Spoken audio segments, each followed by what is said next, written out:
বাসার দেওয়াল টপকে বাইরে আসলাম। চলছি দূর অজানায়। সামনে রেল স্টেশন। ট্রেন আসার আওয়াজ পেয়ে স্টেশনে এসে ট্রেনে উঠে পড়ি। জানি না কোথায় যাব। একটা সিটে বসতেই পায়ে কি যেন লাগলো। তাকিয়ে দেখি একটা লাগেজ, কিন্তু লাগেজটা কার? এই সিটে তো কেউ ছিল না। জানালা দিয়ে সবুজ প্রকৃতি দেখছি। পরের স্টেশন আসতে আশেপাশের সবাই সিট থেকে নেমে গেল, কিন্তু কেউ লাগেজটা নিল না। মনে হয় কেউ ছেড়ে গেছে। লাগেজটা খুলতেই অবাক হয়ে যাই। লাগেজটা টাকা দিয়ে ভর্তি, কিন্তু এগুলো কার টাকা? দেখি তো লাগেজে কোনো কার্ড বা ঠিকানা আছে কিনা। একটা কাগজ দেখতে পেলাম, সেখানে লেখা, হ্যাঁ তোমাকেই বলছি, সন্ত্রাসীরা আমার পিছু নিয়েছে। জানি হয়তো আমাকে মেরে ফেলবে।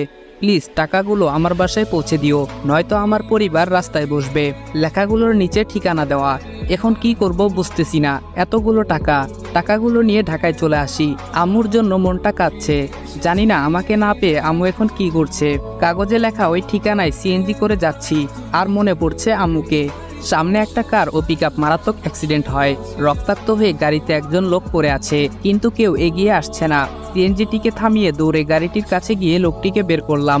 অনেক জায়গায় আঘাত পেয়েছে, মাথা ফেটে গেছে, পায়েও ক্ষতের সৃষ্টি হয়েছে, রক্ত বের হচ্ছে অনেক। আমি সিএনজি চালক ভাইকে বললাম, ভাইয়া একটু এদিকে আসেন, লোকটিকে হাসপাতালে নিতে হবে। বেশিক্ষণ এভাবে থাকলে লোকটি মারা যাবে। সিএনজি চালক ভাই বলল, ভাই ছাড়ুন তো এসব, আমার আবার আপনাকে নামিয়ে অন্য প্যাসেঞ্জার নিতে হবে, এসব পুলিশ দেখবে, আপনি গাড়িতে উঠুন। আমি বললাম, আপনাকে ডাবল ভাড়া দিব, লোকটিকে নিয়ে আগে হাসপাতালে চলুন। এদিকে লোকটির অবস্থা আরো খারাপ হতে লাগলো। তাড়াতাড়ি সামনের একটা হাসপাতালে নিয়ে আসলাম। ডক্টর লোকটিকে কেবিনে নিয়ে আমাকে বলল, পেশেন্টের অবস্থা খুবই খারাপ, ইমার্জেন্সি অপারেশন করতে হবে। আপনি ওনার কি হন? আমি বললাম, ছেলে। ডক্টর বলল, এখনই ক্যাশ কাউন্টারে 5 লাখ টাকা জমা দিন, আমরা অপারেশন শুরু করে দিচ্ছি, নয়তো ওনাকে বাঁচানো সম্ভব হবে না। আমি বললাম, ওকে ডক্টর, আমি টাকা জমা দিচ্ছি, আপনি অপারেশন শুরু করে দেন। কি করব ভাবছি, আমার কাছে তো 500 টাকাও নাই। এই টাকাগুলো তো আমার না, সবার আগে জীবন বাঁচানো ফরজ, তাই আর কোনো কিছু না ভেবে টাকা জমা দিলাম। লোকটিকে অপারেশন থিয়েটারে নিল।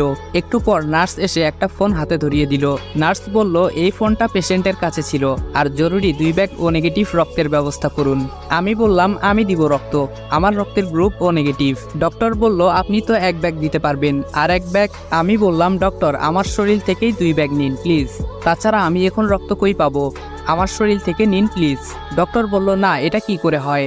আমি অনেক রিকোয়েস্ট করার পর নিল। কিছুক্ষণ পর রিংটং বেজে উঠল।